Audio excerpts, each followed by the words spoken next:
एक दिन गौतम बुद्ध अपने सभी शिष्यों के साथ बैठे हुए थे। सभी शिष्य उनसे जानना चाहते थे कि मोक्ष कैसे प्राप्त होता है। वो सब चाहते थे कि बुद्ध आज मोक्ष पर उपदेश दे। शिष्य की बात सुनकर बुद्ध ने एक कहानी शुरू की। ये कहानी थी एक जल्लाद और एक भिक्षु की।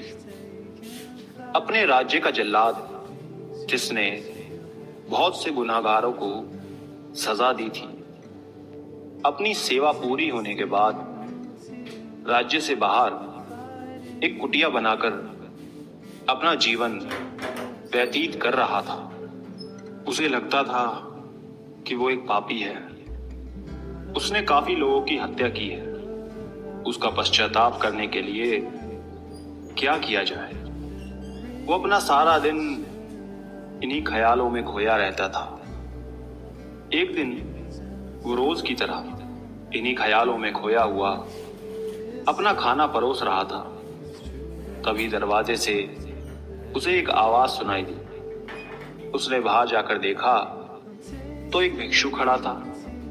उस भिक्षु को देख जल्लाद समझ गया कि वो काफी लंबी साधना के बाद उठा और भूख से व्याकुल है।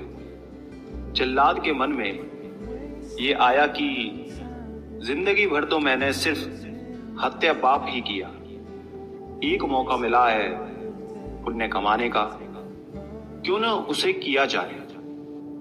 उसने भिक्षु को अंदर बुलाया और पूरे सम्मान के साथ उसे खाना खिलाया। भिक्षु ने भोजन करने के बाद जल्लाद से बातचीत शुरू की। जल्लाद ने भिक्षु को सारी बात बताई कि वो क्या काम करता था, उसने कितने पाप किए हैं, कितनों की हत्याएं की हैं। भिक्षु ने बेहद शांत स्वर में कहा, क्या तुमने वो सभी हत्या अपनी मर्जी से की है?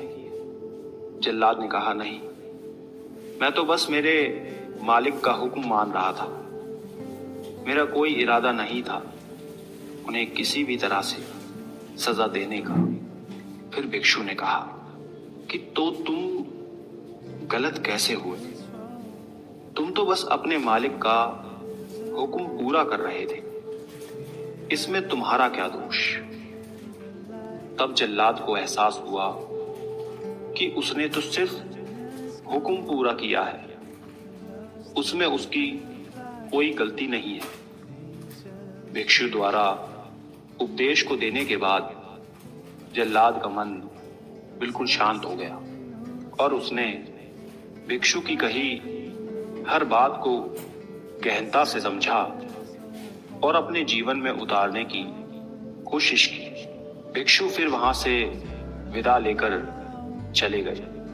जल्लाद अब भिक्षु द्वारा कहे हर उपदेश और शिक्षाओं को नियम से करने लगा और उसी राह पर चलने लगा जिससे उसे ज्ञान की प्राप्ति हुई और उसकी मृत्यु के बाद उसे मोक्ष प्राप्त हुआ। और इसके बाद बुद्ध ने कहानी को समाप्त किया। सभी शिष्य बुद्ध को बड़ी हैरानी से देख रहे थे।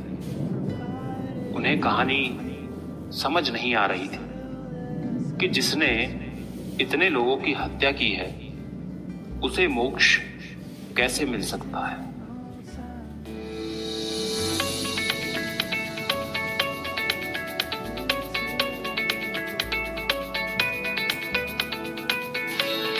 कैसे मिल सकता है? सभी शिष्यों में से एक शिष्य ने बुद्ध के सामने ये प्रश्न रख ही दिया।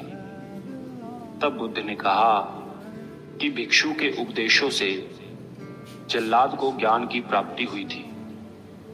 जल्लाद के जीवन में पहली बार किसी ने ज्ञान का उपदेश दिया था, जिसे उसने बड़े ही ध्यान और शांत मन से होकर सुना था, समझा भी था और उसे लागू किया, जिस कारण उसे मृत्यु के बाद मोक्ष प्राप्त हुआ था। अपना उपदेश देकर बुद्ध अंत में बोले कि बिना ज्ञान के हजारों शब्दों के उपदेश देना भी बेकार है, परंतु शांत मन से सुने उपदेश का एक शब्द भी ज्ञान देता है, जिससे मोक्ष की प्राप्ति होती है। इसलिए हमेशा याद रखें, अपने हर कर्तव्य का पालन बिना किसी दुर्भाव के पूरी ईमानदारी से करना ही चाहिए, और अपने मन को हमेशा शांत रखना, क्योंकि शांत मन से उपदेश सुनने में ही वास्तविक ज्ञान की प्राप्ति होती है, जो कि हमें मोक्ष देता है। यानी आत्मज्ञान से ही मोक्ष की प्राप्ति संभव है। आपने क्या सीखा, कमेंट करके जरूर बताना।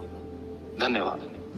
बहुत समय पहले महात्मा बुद्ध किसी नगर में घूम रहे थे। तभी उनकी नजर एक कपड़े के व्यापारी पर पड़ी। वो अपनी दुकान में काफी उदास और हताश बैठा हुआ था। बुद्ध उसके पास गए और पूछा, बनते क्यों तुम इतना परेशान हो? अगर तुम मुझे अपनी परेशानी बताओ तो शायद मैं तुम्हारी कोई मदद कर सकूं। उस व्यापारी ने बुद्ध को प्रणाम किया और अंदर आने के लिए कहा। बुद्ध अंदर गए। तब व्यापारी ने कहा कि मेरी पत्नी की मृत्यु हो गई है। मेरा एक छोटा बेटा है, उसकी देखरेख के लिए कोई भी नहीं है, इसलिए मैं उसे अपने साथ अपनी दुकान पर रखता हूं। लेकिन वो मेरे आने वाले हर ग्राहक को परेशान करता है। किसी की पगड़ी उछाल देता है तो किसी का सामान उठाकर फेंक देता है। मैंने उसे बहुत समझाया, लेकिन वो सुनता ही नहीं। यहां तक कि मैंने उसे डांटा भी, तब भी वो नहीं सुनता। इसकी इन हरकतों से परेशान होकर मेरे सारे ग्राहक लौट जाते हैं। मैं इसी वजह से बहुत परेशान हूं। महात्मा बुद्ध ने कहा, मैं तुम्हारी सहायता कर सकता हूं, लेकिन मेरी एक शर्त है। मैं कुछ भी करूंगा उसमें तुम बीच में दखलंदाजी बिल्कुल नहीं करोगे। व्यापारी शर्त स्वीकार कर लेता है। बुद्ध कहते हैं, ठीक है, मैं कल आता हूं। अगले दिन सुबह बुद्ध व्यापारी की दुकान पर जाते हैं और पगड़ी पहनकर बैठ जाते हैं। तभी व्यापारी का बच्चा आता है और बुद्ध की पगड़ी उछाल कर फेंक देता है। महात्मा बुद्ध मुस्कुराते हैं और कहते हैं, बहुत बढ़िया, जाओ अब उसे उठाकर लेकर आओ। वो बच्चा जाकर पगड़ी उठाकर लेकर आता है और बुद्ध को दे देता है। अगले दिन बुद्ध फिर आते हैं। इस बार वो कुल्हाड़ी और एक लकड़ी लेकर आते हैं। व्यापारी का बेटा फिर बुद्ध की पगड़ी उछाल देता है।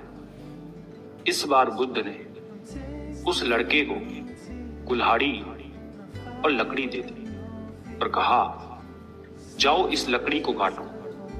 ये देख व्यापारी थोड़ा डर जाता है कि उसके बेटे को कहीं चोट ना आ जाए, लेकिन तभी उसे बुद्ध की शर्त याद आ जाती है और वो चुप हो जाता है। ऐसे ही रोज 7 दिन तक महात्मा बुद्ध कोई ना कोई नया काम लेकर आते और उस लड़के से करवाते।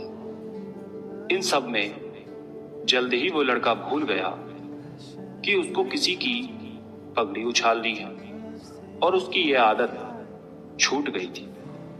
व्यापारी बहुत खुश हो जाता है और बुद्ध को उसकी मदद के लिए धन्यवाद करता है। दोस्तों, इस कहानी से हमें ये शिक्षा मिलती है, यदि हम अपने मन पर नियंत्रण नहीं करेंगे तो वो वही करेगा जो उसे ठीक लगेगा।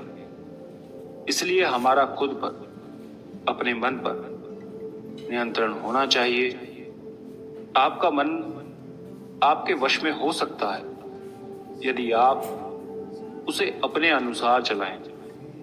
बुद्ध से मिलने से पहले उस बच्चे का दिमाग अपने हिसाब से अनियंत्रित रूप से काम कर रहा था, लेकिन जब बुद्ध ने उस पर नियंत्रण करवाया, अपने हिसाब से काम करवाया, तब वो बिल्कुल बदल गया, जिससे उसकी वो आदत भी बदल गई। आपने क्या समझा दोस्तों?